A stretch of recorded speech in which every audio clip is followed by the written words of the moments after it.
Chapter 1 Duvenwog. The afternoon sun was high in the cloudless sky and overly bright within the hidden clearing. Surrounded by dense forest, the secluded grass-covered retreat provided the ideal privacy they sought. Engerahin sat cross-legged on the soft green grass. A dull sword lay across his lap, with his hands resting on the blade instead of the hilt. He only lowered his guard when with her. Hidden in their secret training arena, his worries disappeared, a way he hadn't felt since early childhood. This wasn't easy for him. Squinting with his sensitive blue eyes into the unforgiving brightness, he watched her closely. His gaze never wavered as she lunged and parried, thrusting her sword at the imaginary enemy. Her long, raven-black hair, usually in a braided ponytail, was unkempt today and covered her face. Princess Arywin of Duvenwog, daughter of King Eger and Queen Eir, his best friend, brought her sword over and around her head, spun and decapitated the non-existing enemy. Engerahin grabbed a rock from the small pile he gathered earlier and threw it while her back was to him. It sailed towards her head, right where he had aimed. With a quick downward swing, she spun around and knocked the rock to the ground. A puff of dirt sprung from where it landed. He jumped to his feet, allowing his sword to fall from his lap, and clapped. Arywin stopped, brushed her hair behind one pointed ear, and raised her arms, basking in the glory of his applause. A sparkle of pride and deep accomplishment shone in her emerald green eyes, a full smile gracing her lips. "I did it! I finally did it after all this time!" She ran towards him and threw her arms around his back, then buried her head against his chest in an unexpected hug. He stood there, frozen, yet she let go before he could reciprocate. "Fantastic!" he said, unable to regain his disciplined composure, allowing himself a partial smile. "Perhaps there was more incentive this time." "How so?" She raised an eyebrow. "I aimed at your head," he said almost in a whisper. "Engerahin, you did not." "I did," he shrugged his shoulders and winked. "And it seems to have worked rather well." "You'll pay for that, Engerahin Lovdiena." She raised her sword in a guarded position and put distance between them. "Let's dance, if you're not too afraid." With a full smile, Engerahin picked up his sword and charged towards her. She blocked his overhead swing and the upward return strike, then parried from the left and twice from the right.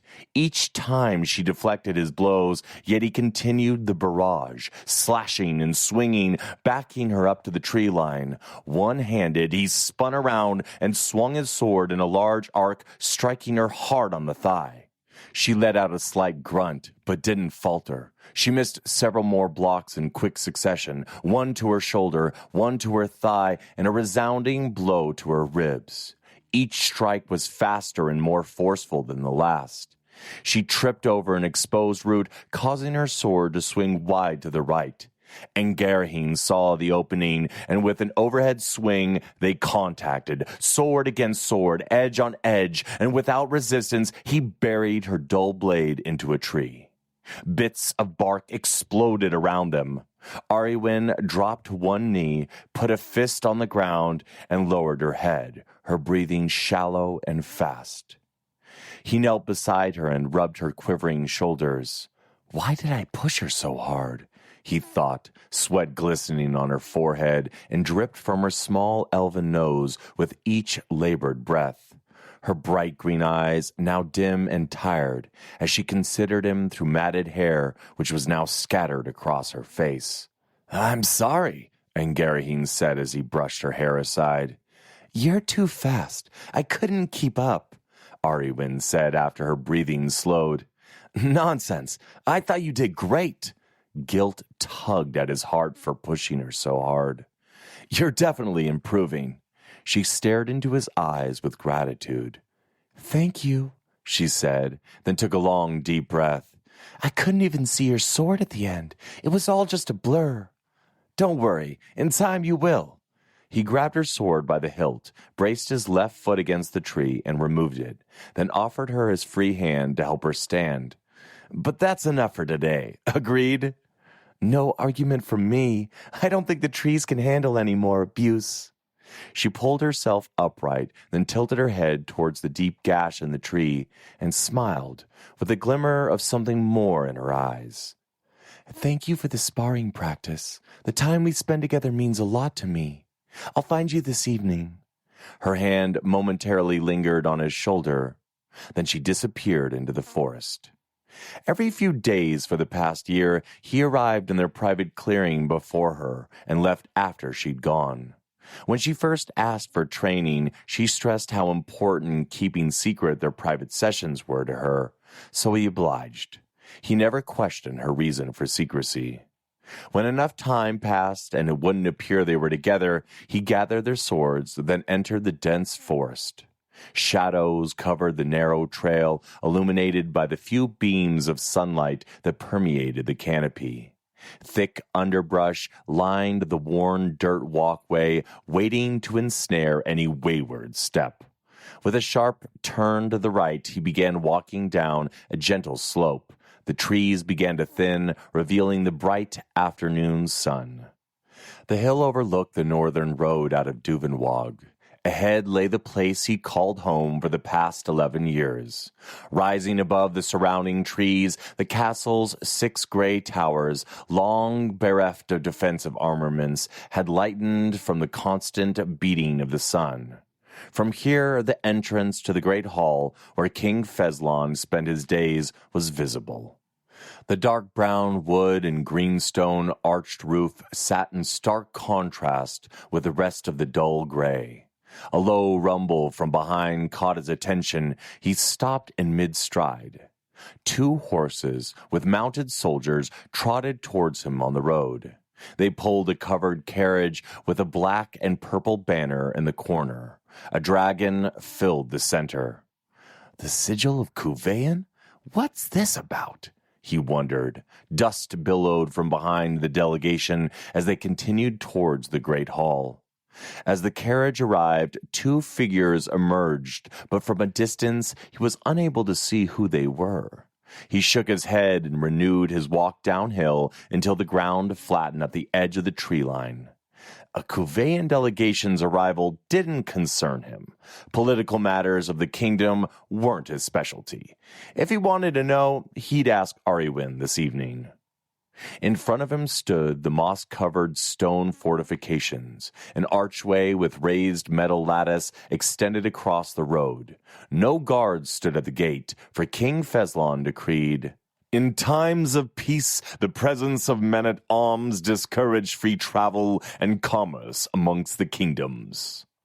After this past year, Engerahin was thankful for the policy. It allowed him and Arywin to sneak away to their secret clearing without detection.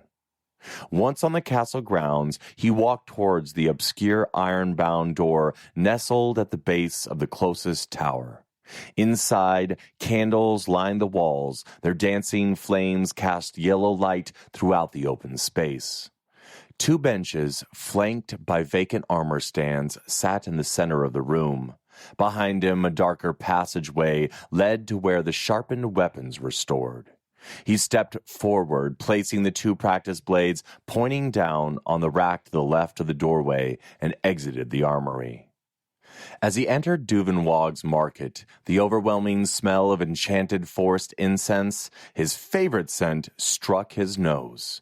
He twisted and turned through the throngs of people to avoid collision, eyes darting from person to person. His distrust caused him to reflexively reach for the dagger he no longer carried on his hip. Around 6 months ago, Arywin asked why he felt the need to carry his blade within the city walls, and without a valid excuse, he agreed to leave it behind. All the same, he still felt naked without it. The shop he sought stood on the last corner before the docks. Ah, the docks! Close by was the small private alcove where he and Arywin snuck away to his mischievous children. A time where he got to experience the innocence of childhood, even though it had been stolen from him years before. The powerful memory brought him joy. We should go back there sometime. Years of abuse from salty air had warped the shop's pale wooden frame. Adorning the walls were a variety of silver and gold necklaces interlaced with rubies, while others held blue gems. He drew close to a balding older man with wisps of white hair hunched over the counter, tracing lines of a book he read with his finger. The man raised his head. "Greetings, Engerahin." The man closed the book and pulled out a small purse from below the countertop. "Hello, Nern. Are those the emeralds?" "Yes, they are," Nern said, opening the bag and pouring a dozen small emeralds onto the counter. Engerahin lifted one and turned it over in his fingers. "Exactly what I needed. How much do I owe you?" "You've already paid," Nern said. Engerahin furrowed his eyebrows. "I don't think I have." "You helped my daughter when no one else would, and I told you I would repay your kindness." Nern returned the emeralds to the bag. "I tossed out a few belligerent drunks that were harassing her. Any decent man would have done the same," Engerahin said. "I like your modesty, Engerahin, but no one else was willing to stand up to those men." Nern handed him the emeralds. "These are yours." "Thank you," Engerahin said graciously. A young woman with bright orange hair entered the shop and began perusing the necklaces. "How may I help you, miss?" Nern said, exiting from behind the counter. While Nern's back was turned, Engerahin placed 5 gold pieces on the counter and strode out of the shop. Before the door closed, he heard Nern jokingly shout, "You're not that sneaky." Engerahin smiled to himself and left the market. From the side entrance of the castle, the furthest point from the great hall, a stairway led to the bedchambers on the upper level. From the stairwell, he was able to avoid most of the castle's staff. He entered a long hallway, and to his right was a double door leading to a pantry. The spiral staircase at the end was narrow, too small to walk side by side. Thin slits just large enough for an archer to shoot through adorned the outer wall and allowed in enough light, negating the need of a torch.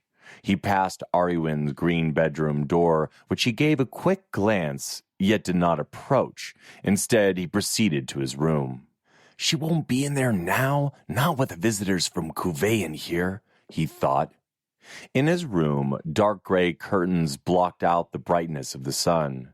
A small table with 2 cloth-covered chairs sat beside his bed. He tossed the clothes into a corner and picked up a mysterious small folded piece of parchment from the table. Written on it were 2 words. "It's started." Full bookshelves lined the walls of Arywin's father's study. A large dark brown desk occupied the center of the room. Her father sat fixated on the parchment in front of him, 2 unlit candles flanking either side. Dwindling sunlight filtered through the stained glass windows, casting the room in a reddish hue. Arywin stood in the open doorway wearing a loose-fitting green dress. Her hair in a tight ponytail, and the smell of rose perfume emanated from her. A few splashes, graciously gifted from her mother, was all that hid the stench of the day's training. It was all she could do with the notice she was given. She wasn't in her room but 5 minutes when Loreg, her older brother, banged on the door saying their father required her presence in the throne room. A visitor from Couvain had arrived. When she entered the throne room, she found King Shuz Muin, the king of Couvain, standing in front of her father. Unlike previous times King Muin had come to Duvenwag, today's meeting seemed of greater importance and was held with more formality, although there was still a friendly air to their discussions. The first word she heard was unification. After listening to King Muin's speech, she stayed in the throne room until called upon. "You wish to see me, father?" He looked up from the desk. "Come in, have a seat." The chair's wooden slats dug into the growing knot on her thigh. "What is your opinion of King Muin's proposal?" Wouldn't Lorag be more suited to gauge his sincerity?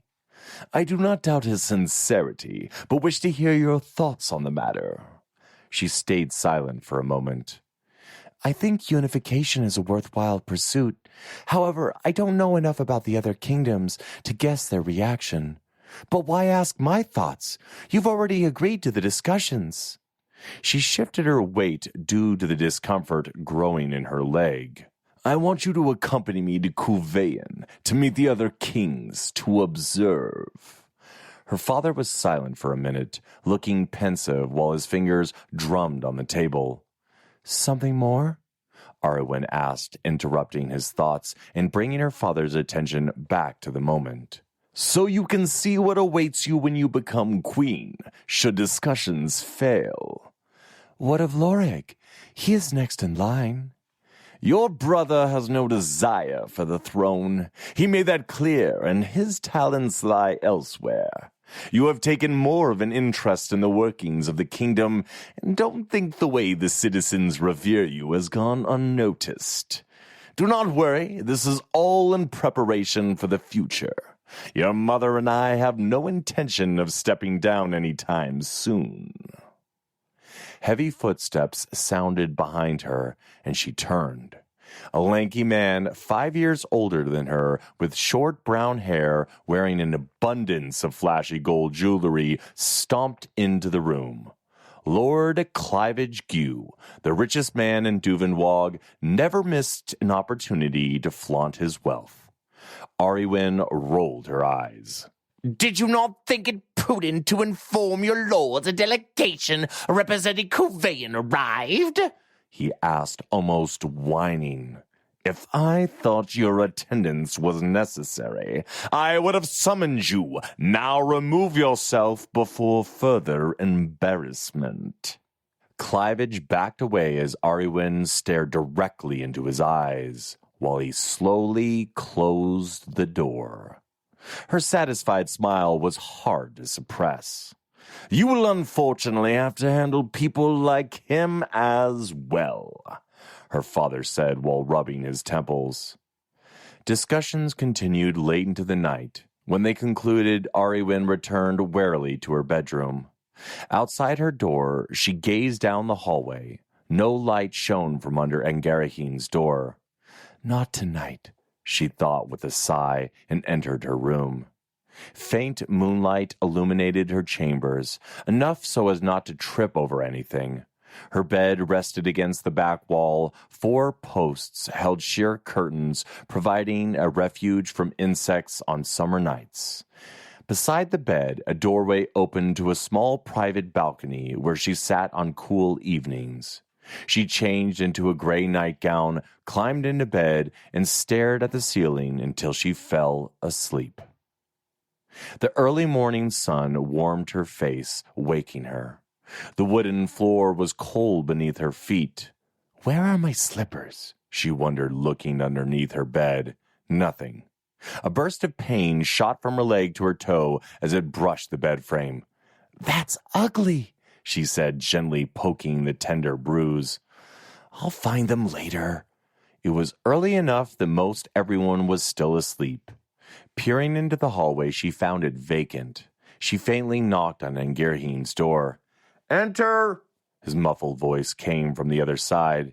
He stood at the far end of his room, fully dressed in ragged gray clothing. His black hair hung loose over his shoulders. A scabbard and sword lay on the table. Good morning, Arywin, he said, turning around. Dark circles were under his eyes, as if he hadn't slept. Everything okay? Yes, I couldn't sleep is all, he grumbled, confirming her suspicions. Miss me? Arywin said with a playful smile in an attempt to lighten the mood. I tried to get free. I know. I enjoy our dinners together, but I knew you could get caught up with the Couvain visitors when I saw them arrive. I'll tell you all about it over breakfast. She moved closer to him, pulling her nightgown to the middle of her thigh, uncovering a large black, blue, and purple bruise. But look what you did. Any higher and you'll show me everything, Engerahin said, then widened his eyes after a second. I don't think he meant to say that aloud, Arywin thought with mild surprise. She lifted her gown slightly higher, then laughed and dropped it. And don't get any ideas, she chuckled. Sorry, he shook his head. It looks painful. I got carried away. A little. No need to apologize. It's part of learning. She looked up at him. Something wasn't right. His mind seemed distant. Are you sure you're okay? Engerahin's lightning blue eyes glistened as he looked down at her. Are those tears? Arywin thought. I have to go now. I'll be back in a day or two. He painfully tore his gaze away, picked up his sword, and left her alone in his room. By the time she reached the hallway, he was nowhere in sight. More sunlight poured in through the windows. Everyone would wake soon, and standing in Engerahin's room, wearing nothing but a nightgown, was not how she wanted anyone to see her. She closed his door and hurried back to her room, where she grabbed a brown and green dress before she proceeded to the bathing chambers. Later in the day, clouds moved in from the sea, bringing with them a cool, gentle breeze. After breakfast, Arywin sat on her balcony, reading a brief history of Cuvain that she had found in the castle's great library. The balcony and bedroom doors remained open, allowing a cool breeze to flow through. Are you busy, Ari? Loreg asked, poking his head through the bedroom door. She placed a piece of cloth between the pages and closed the book. I'm rather busy, but for you, I can spare a minute, she said, suppressing a laugh. Loreg closed her bedroom door, crossed her room, and joined Arywin on the balcony. What's this about having no desire for the throne? Father told me yesterday. Loreg lowered himself and sat cross-legged. It's true, Ari. I never wanted to be king.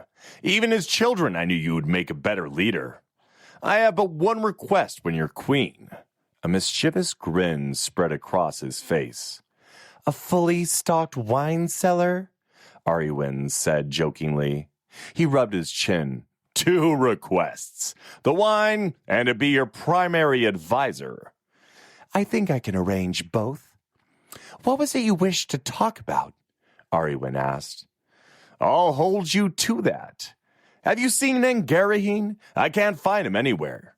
He left early this morning.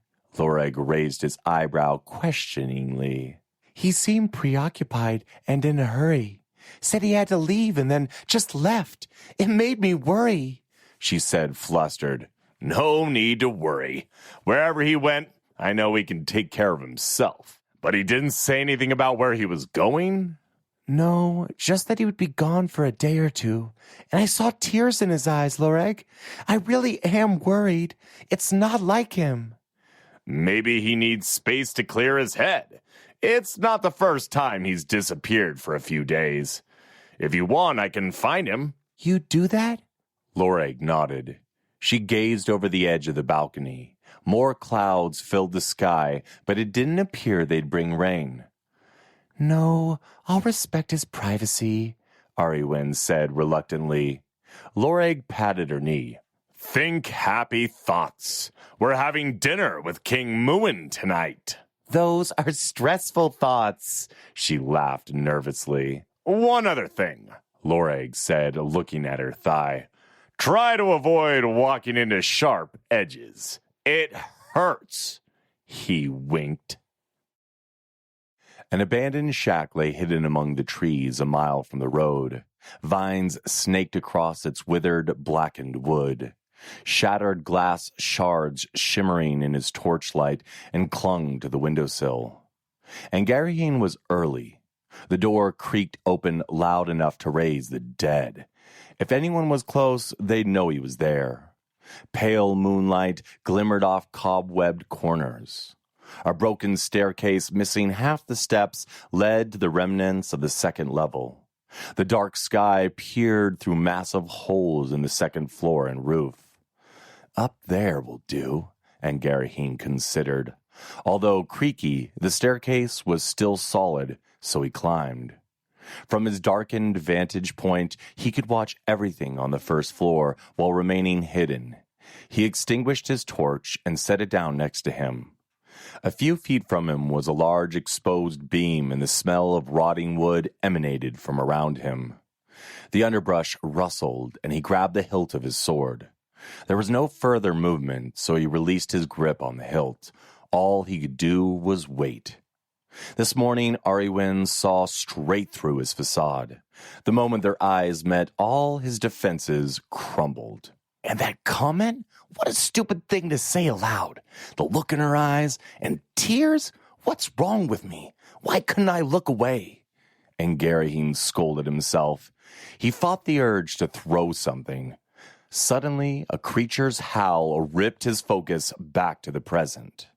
Predators on the hunt, Engerahin thought indifferently.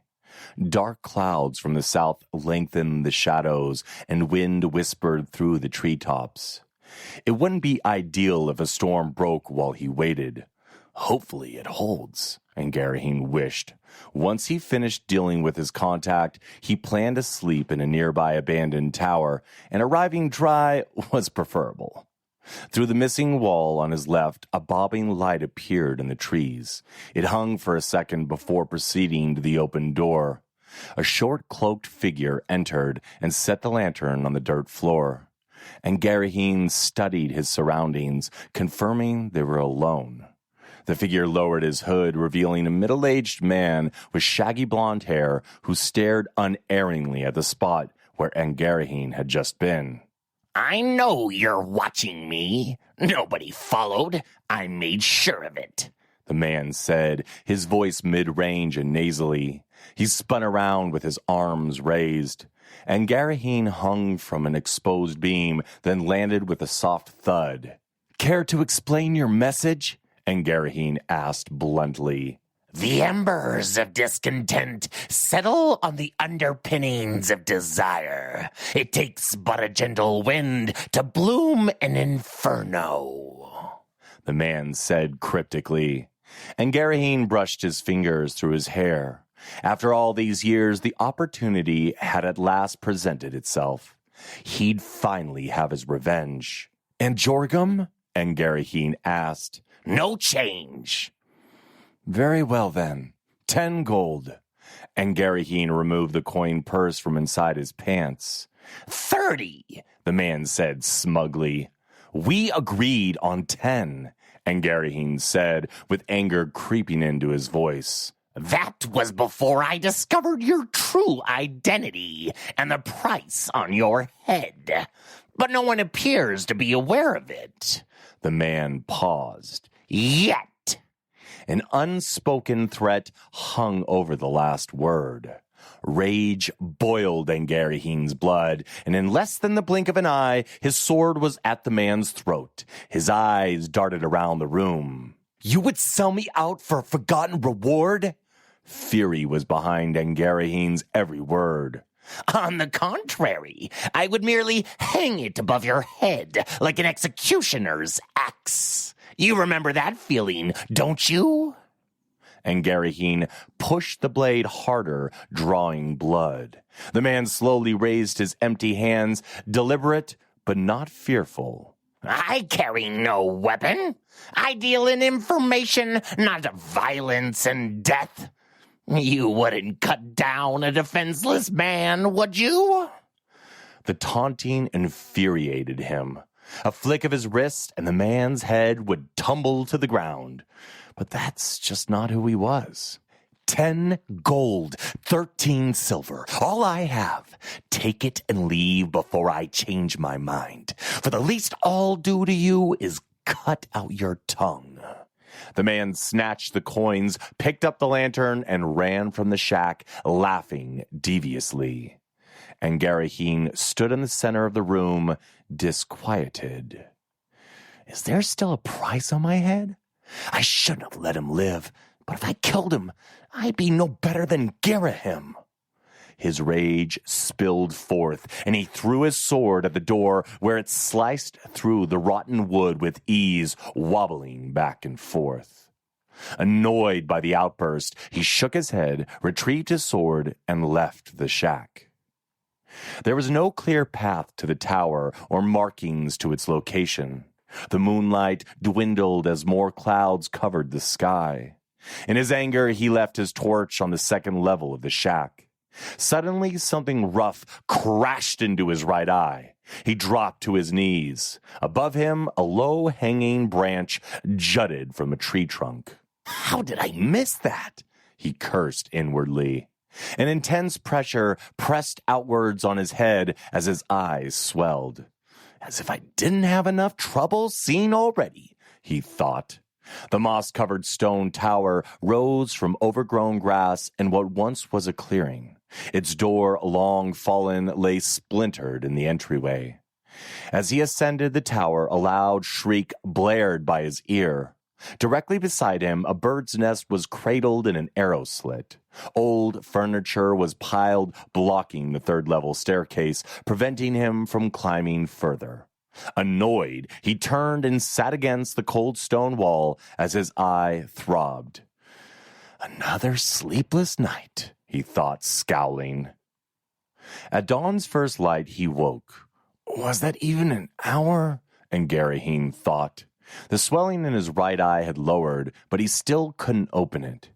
He left the tower and walked 2 hours on a diagonal course to a worn road skirting Guvarnid, a decrepit place under the governance of the pathetic Lord Clivage Gu. Years of travel by horses, wagons, and people trampled all remnants of grass, leaving nothing except for the packed dirt and occasional rock. A sporadic smattering of buildings broke the monotony of the forest and rolling grass fields. "Next time I'll bring a horse," he thought, annoyed. He'd been so distracted these past few days. It wasn't normal for him. He didn't like the way it made him feel. The way he acted during Arywin's training was the first hint something wasn't right. Yet he brushed those thoughts aside. No point in fretting over past actions. Instead, he needed to focus on preventing further lack of concentration. At dusk, Duvenwog's castle appeared in the distance. It was a welcome sight. The clamor of citizens ending their days and returning to their homes filled the air. Children laughed while ignoring their parents' commands. The ignorant bliss of youth, Engerahin thought bitterly. As he approached the castle, he crossed an open field while lost in his thoughts, when he caught the sound of faint footsteps matching his pace from behind. "I heard rumors of a traveler who lost a fight matching your description, and I had to see for myself." Engerahin spun to face Clivage, who wore a smug expression. "What do you want?" Engerahin snapped. Clivage covered his own eye with his hand mockingly. "So it's true. Who gave it to you?" "Not your concern. What did I tell you about your spies following me?" Clivage moved closer. "Why don't you remind me?" He stuck out his chin. "You know it's frowned upon to strike a lord, even if done by the favored pet of the Feslons." Engerahin laughed. "You're not as clever or intimidating as you believe. They'd laud me a hero for finally giving you the discipline your parents never did." Clivage's entire body shook as he grabbed the dagger on his hip and stepped within inches of Engerahin's face, sneering. "Don't you ever disparage my parents' memory."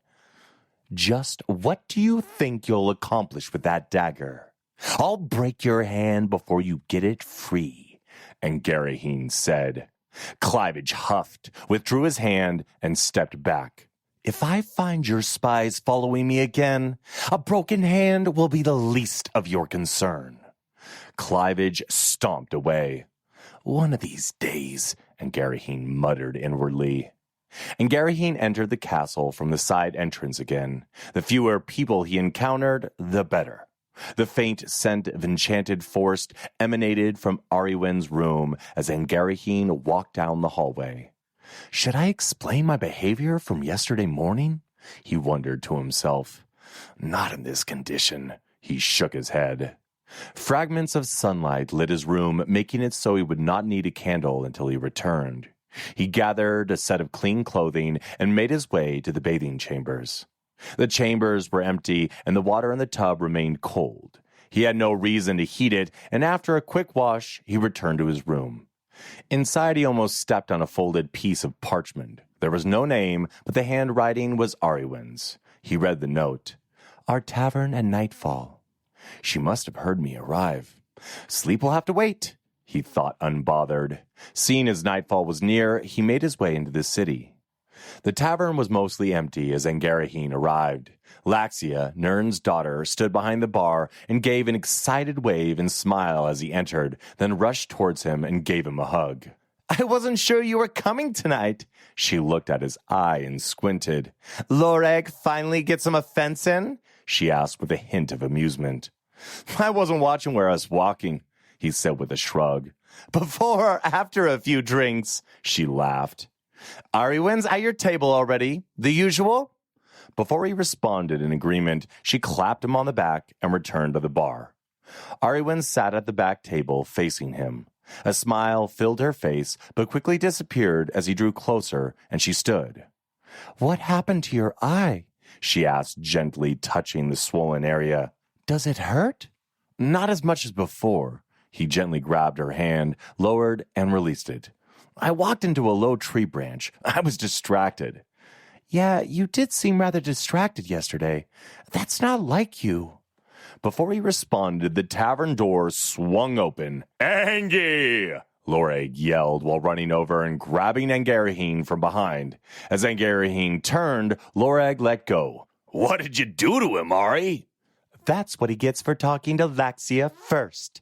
She shrugged her shoulders. I won't make that mistake again, Engerahin said playfully, sitting next to Arywin.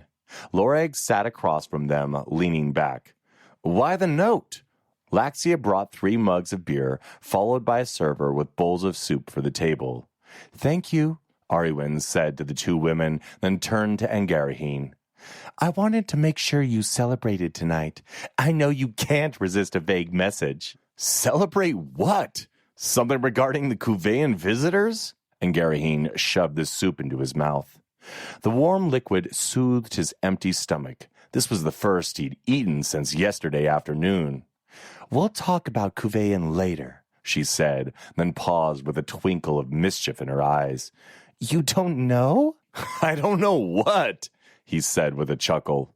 Loreg and Arywin both looked at him with dumbfounded expressions. He doesn't know? Loreg asked, surprised. How do you not know? Arywin retorted. Maybe you punched him too hard, Ari. Loreg snickered. I didn't really punch him. Arywin threw her hands in the air and laughed. Still no idea what you 2 are on about, Engerahin said, then took a long swig of beer, enjoying the moment. The weight of the day's events quickly dissipating. Arywin grabbed the side of his head and pressed her soft lips into his cheek. His mug lingered in the air. He couldn't move. Never had she done anything like that before. Happy birthday, Engerahin, she said, releasing him. Arywin's emerald green eyes brimmed with happiness, slicing through his rebuilt defenses as he faced her. Was there something more to that birthday kiss? Engerahin wondered. A moment passed. I somehow forgot, he said seriously. No worries. We remembered for you, Loreg said as he raised his mug.